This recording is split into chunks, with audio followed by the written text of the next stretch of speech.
वो तो प्रकट होकर रावण को भी मार सकते हैं, हिरण्यकश्यप की छाती भी फाड़ सकते हैं।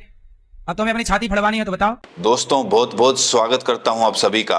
आखिरकार सुप्रीम कोर्ट ने गोबर बाबा के खिलाफ शिकंजा कस दिया है। गोबर बाबा का सीजेआई के खिलाफ बोलना, उनको धमकी देना, उनको धमकाना महंगा पड़ गया है। दोस्तों रातों रात एक ऐसी खबर आई जिसने पूरे देश में हलचल पैदा कर दी। सोशल मीडिया पर इस समय लोग लिख रहे हैं कि गोबर बाबा विदेश भाग चुका है, लंदन भाग चुका है, उसके खिलाफ गिरफ्तारी का वारंट जारी होने वाला है। सोशल मीडिया पर इस समय लोग लिख रहे हैं कि अनिरुद्ध आचार्य की दुकान बंद होने की कगार पर, अनिरुद्ध आचार्य भागा लंदन, डरपोक बाबा ने दिखा दिया बोलने में शेर, सामने आने में जीरो।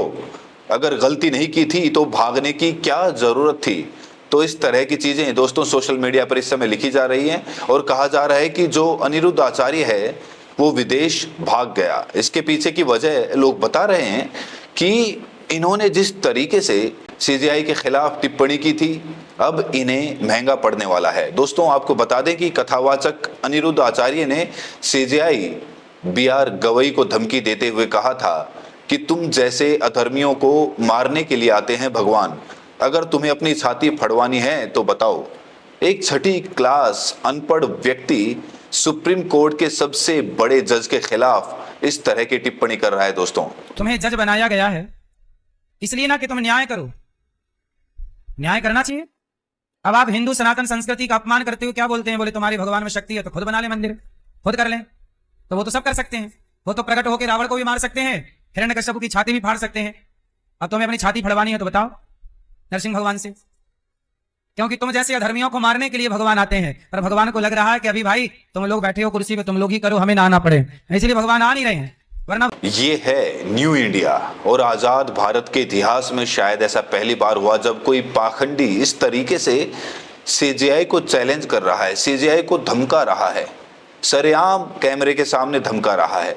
और गोबर बाबा का इस तरीके से धमकाना अब उसके लिए महंगा पड़ चुका है। कहा जा रहा है कि बाबा के खिलाफ ऐसे ही एक्शन नहीं हुआ है, इसके पीछे है सोशल मीडिया की ताकत और तमाम उन सामाजिक कार्यकर्ता और नेताओं की मुखर आवाज, जिसकी वजह से इस खबर का असर हुआ।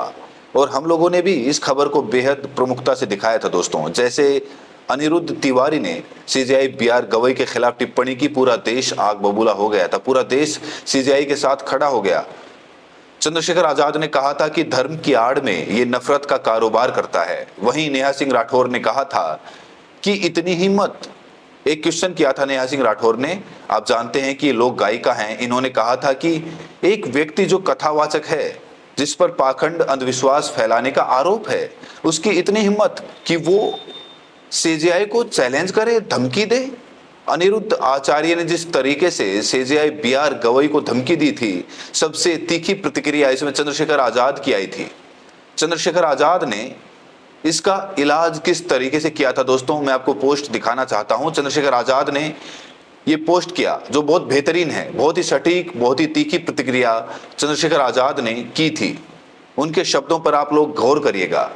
उन्होंने कहा था कि देश का सर्वोच्च न्यायिक पद, जिसे सुप्रीम कोर्ट का चीफ जस्टिस नहीं बल्कि chief justice of India CJI कहा जाता है, ऐसे सम्मानित पद पर आसीन सीजेआई न्यायमूर्ति बीआर गवई साहब के खिलाफ अनिरुद्ध राम तिवारी, इसका पूरा नाम लिखा है अनिरुद्ध राम तिवारी उर्फ अनिरुद्ध आचार्य का बयान तुम्हें अगर अपनी छाती फड़वानी है, उसकी जातिवादी और घटिया सोच का परिचायक है।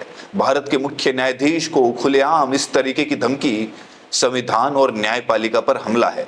ये बयान बताता है कि अधर्म के ठेकेदार अब धर्म की आड़ में नफरत और हिंसा का कारोबार कर रहे हैं। परम पूज्य बाबा साहेब ने चेताया है, अगर अंधविश्वास को बढ़ावा दिया गया तो लोकतंत्र खतरे में पड़ जाएगा। आज वही सच साबित हो रहा है, जहां तथाकथित बाबा खुद को संविधान से ऊपर साबित करना चाहते हैं। इसके आगे चंद्रशेखर आजाद ने कहा कि हम मांग करते हैं कि इस तरीके की जहर फैलाने वाली जातिवादी मानसिकता से ग्रसित घृणित बयानबाजी पर तुरंत कार्रवाई हो और संविधान विरोधी भाषा बोलने वालों को जेल की सलाखों के पीछे पहुंचाया जाए। ये चंद्रशेखर आजाद की तरफ से डिमांड की गई थी कि ऐसी जातिवादी मानसिकता वाले लोगों के खिलाफ कार्रवाई हो, इन्हें जेल भेजा जाना चाहिए, ये डिमांड चंद्रशेखर आजाद ने की थी।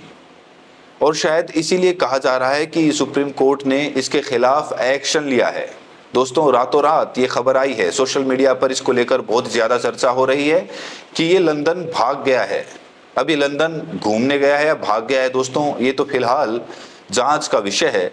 लेकिन सोशल मीडिया पर हजारों लोगों ने ट्वीट किया कि अनिरुद्ध आचार्य लंदन भाग गया, डर की वजह से लंदन भाग गया, क्योंकि इसके खिलाफ वारंट जारी होने वाला है। सुप्रीम कोर्ट इसके खिलाफ कड़ी कार्रवाई करने वाला है, क्योंकि इसने सुप्रीम कोर्ट की गरिमा को ठेस पहुंचाई थी।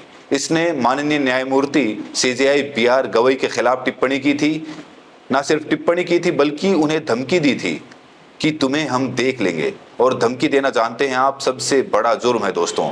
अगर कोई किसी को धमकाता है, चाहे वो आम इंसान ही क्यों ना हो, तब भी वो जुर्म है। एक कथावाचक, मात्र एक कथावाचक। दोस्तों, इस बाबा को किसने बनाया है? मीडिया ने बनाया है।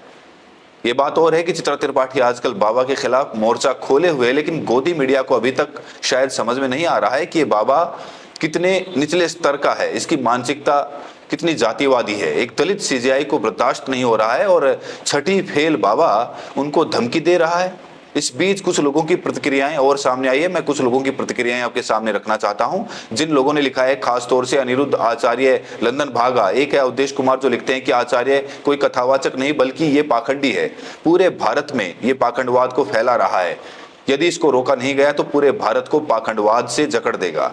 एक और यूजर लिखते हैं कि गौतम अंबेडकर, आचार्य बन के बैठ जाओ, करोड़ों कूट डालो, तुम्हारे जैसे गंदे मवाली की तरह झूठ का नहीं खा रहे। छठी फेल अनिरुद्ध राम तिवारी अगर ब्राह्मण नहीं होते तो किसी कंपाउंडर के शौचालय में टट्टी साफ करने तक की नौकरी नहीं मिलती। माथे पर पाव भर हल्दी पोत कर ये धूर्त पाखंडी खलासी चीफ जस्टिस बीआर गवई को जान से मारने की खुली धमकी दे रहा है। इस मवाली को पकड़कर जेल में ठूंस देना चाहिए। तो खास तौर से जो अम्बेडकरवादी लोग हैं, जो बहुजन समाज के लोग हैं, वही अनिरुद्ध आचार्य के खिलाफ आवाज बुलंद कर रहे हैं। बाकी जो सरकारी भक्त हैं उनको कोई मतलब नहीं है।